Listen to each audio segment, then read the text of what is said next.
సినిమాలో hero acting అయితే చాలా న్యాచురల్గా ఉంది. ఎక్కడ మనకి హీరోని చూస్తున్నాడు అనిపించదు. సముద్రం కొట్టిన చేపలు పట్టే వాళ్ళు ఎలాగైతే ఉంటారో సేమ్ అలాగే ఉన్నాడు.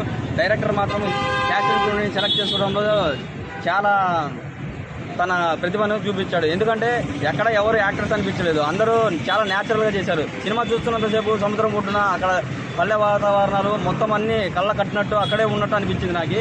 ఇంకా హీరోకి మరదలుగా క్యారెక్టర్ ఒక అమ్మాయి చేసింది. ఆ అమ్మాయి యాక్టింగ్ అయితే ఎరగదీసింది. అసలుకి చెప్పాలంటే హీరోయిన్ క్యారెక్టర్ కన్నా ఆ అమ్మాయి క్యారెక్టర్ చాలా బాగుంది. హీరోయిన్ కూడా బాగా యాక్ట్ చేసింది. At the same time Pushpa fame Keshava acting ఎరగదీశాడు, మామూలుగా చేయలేదు. నిజంగా పుష్ప కేశవ మాత్రం విలనా మంచోడా కాదా అనేది లాస్ట్ వరకు తెలియదు. అసలు యాక్టింగ్ మాత్రం సూపర్. సినిమా చూస్తున్నాం ఫ్రెండ్స్, సినిమా అయితే సూపర్గా ఉంది. అసలు ఎక్స్పెక్ట్ చేయలేదు ఇలా ఉంటుందని చెప్పేసి. హీరో క్యారెక్టర్ బాగా సూపర్గా ఉందండి, హీరోయిన్ క్యారెక్టర్ కూడా బాగుంది. కాకపోతే చెప్పండి సినిమా ఓవరాల్గా బాగుంది, చాలా బాగుంది, చూడొచ్చు. ఫ్యామిలీ ఆడియన్స్ బాగా ఎంటర్టైన్ చేస్తాను అనుకుంటున్నాను. కేశవ గారి క్యారెక్టర్ అయితే చాలా డిఫరెంట్గా చూపించారు. మొత్తం సముద్రం ఒడ్డునే సినిమా చూపించారు.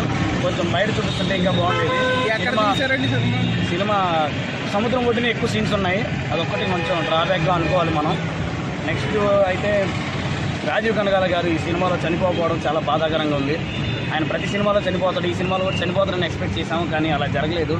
నెక్స్ట్ సినిమాలో అయినా చనిపోతాడని ఆలోచిస్తాం. డైరెక్టర్ పనితనం ఎలా ఉందండి? సూపర్ అండి, డైరెక్టర్ బాగుంది. కొంచెం చిన్న చిన్న మిస్టేక్స్ ఉన్నాయి, అవి వాళ్ళు నెక్స్ట్ సినిమాకి రీకరెక్ట్ చేసుకుంటారని ఆశిస్తున్నాను. ఎడిటింగ్ బాగుందండి. మ్యూజిక్ అయితే ఎక్సలెంట్గా ఉందండి. కాకపోతే ఎక్కువ సాంగ్స్ పెట్టారు, బాగుంది. థ్యాంక్స్. అనే సినిమా చూడడం జరిగిందండి. కథ అత్యంతం చాలా ఉత్కంఠభరితంగా సాగిందని చెప్పాలి.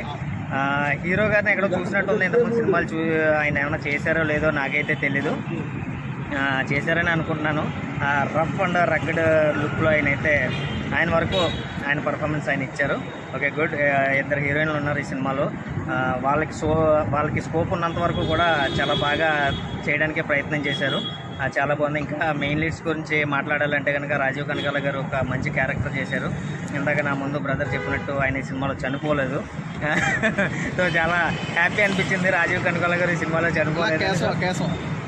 కేశవ కూడా చాలా మంచి క్యారెక్టర్ చేశారు. కొంచెం లేట్గా వచ్చాడు సినిమాలో, కానీ చాలా ఇంపార్టెంట్ రోలు. ఆయన గురించి చెప్పకూడదు, ఎందుకంటే ట్విస్టులన్నీ కూడా ఆ కేశవ క్యారెక్టర్, పుష్ప కేశవ ఎవరైతే ఉన్నారో తన దగ్గర నుంచి ఉంటాయి. కాబట్టి ఆయన క్యారెక్టర్ అయితే మిమ్మల్ని అందరినీ మెప్పిస్తుందని చెప్పాలి. ఫస్ట్ నుంచి రాజీవ్ కనకాల గారు విలనా లేకపోతే ఎవరు విలనా ఏంటనేది ఈ తెరచాప సినిమాలో మనకు ఆ ఉత్కంఠని రేకెత్తిస్తూ ఉంటుంది.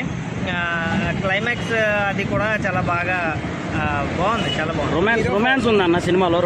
రొమాన్స్ అది ఏం లేదండి. కుర్రోళ్ళు చాలా డిసప్పాయింట్ అయ్యారు. రొమాన్స్ అలాంటివి ఏం లేదు. ఫ్యామిలీ ఎంటర్టైనర్, ఫ్యామిలీ మొత్తం చూసుకోదగ్గ సినిమా. కొంచెం రొమాన్స్ టచ్ అవుదేమో అనిపించింది, కానీ అలాగేం టచ్ అవ్వలేదు. రొమాంటిక్ యాంగిల్ లేదు అసలు. ఎలివేషన్ సీన్స్ బాగున్నాయి. ఎలివేషన్స్ బాగున్నాయి. పుష్ప జగదీష్కి కానీ హీరోకి కానీ బాగున్నాయి. కొన్ని డ్యూయట్ సాంగ్స్ అవి కూడా కొంచెం ఎక్స్పెక్ట్ చేశారు మన బ్రదర్ క్వశ్చన్ అడిగినట్టు, కానీ ఆ డ్యూయట్స్ అవి లేవు. కానీ స్కోప్ లేదు అక్కడ పెట్టడానికి. ఫాదర్ నాగమహేష్ గారు మరొక గొప్ప యాక్టర్ అయిన ఆయన గురించి నిజంగా మాట్లాడుకోవాలి. నాగమహేష్ గారు ఇప్పుడు చంపేస్తారు, చాలా పెద్ద పెద్ద సినిమాలు చేస్తారు, చాలా పెద్ద నటులు ఆయన. ఈ సినిమాలో కూడా ఇంపార్టెంట్ రోల్ ఆయన గురించే సాగుతూ ఉంటుంది. అంతా సముద్ర తీర ప్రాంతంలో జరిగే కథ ఇదంతా.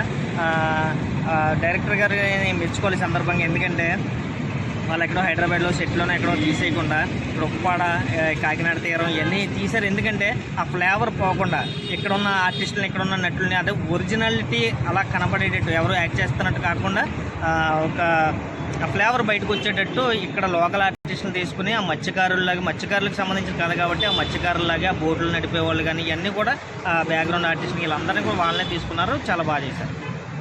ఓవరాల్గా బాగా నచ్చింది. బాగుంది సినిమా. మీరు అందరూ కూడా చూడండి. మా పేరు తెరచాప. హీరో యాక్టింగ్ కానీ హీరో ఎలివేషన్ షాట్స్ కానీ బాగా తీశారు. కెమెరాగ్రాఫర్ ఎవరో కానీ నాకు బాగా నచ్చింది ఏంటంటే బీచ్ చూపించడం, షార్ట్స్ చూపించడం బాగా నచ్చింది. మ్యూజిక్ డైరెక్షన్ బీట్స్ బాగా కొట్టాడు. అంతేకాకుండా రాజు కనకాల ప్రెజెన్స్, ఆ ట్విస్ట్, క్లైమాక్స్ బాగా అదిరిపోయింది. కేశవ కూడా బాగా చేశారు. అంతేకాకుండా సినిమా లెంత్ కూడా కొంచెం తగ్గిస్తే బాగుంది అనిపిస్తుంది. పర్లేదు, ఫ్యామిలీ అనేది ఎంటర్టైన్ చేస్తా. బాగుంది. నైస్ క్యారెక్టర్ బాగుంది. చెన్నై సెటప్లో హీరోయిన్ క్యారెక్టర్ బాగుంది. మర్దల్ క్యారెక్టర్ చాలా బాగుంది. హీరోయిన్ కన్నా ట్విస్ట్లే ఉన్నాయి మూవీలో. పెద్ద ట్విస్ట్ ఇంటర్వెల్కి వచ్చి క్లైమాక్స్ ముందు వస్తుంది. చాలా 2 ట్విస్టులు, ఒకటి కాదు 2 ట్విస్టులు ఉంటాయి. కామెడీ ఏమైనా ఉందా బ్రో? కామెడీ ట్రై చేశారు కానీ పండలేదు. హీరో యాక్టింగ్ పండింది అంటారా? బాగుంది, హీరో యాక్టింగ్ బాగుంది. ఓవరాల్గా మీరు సాటిస్ఫై అయ్యారు? చాలా సాటిస్ఫై అయ్యాం. ఇప్పుడే తెరచాప సినిమా చూసి వచ్చాను, చాలా బాగుంది. ఏం నచ్చింది భయ సినిమాలో? లాస్ట్లో పుష్పలో చేశాడు కదా ఆయన, జగదీష్ అనేసి నేను అస్సలు ఊహించలేదు. లాస్ట్లో ట్విస్ట్ ఎలా ఉన్నాయి సినిమాలో? ట్విస్టులు అయితే అదే విలన్ క్యారెక్టర్ అయితే రివీల్ చేయడం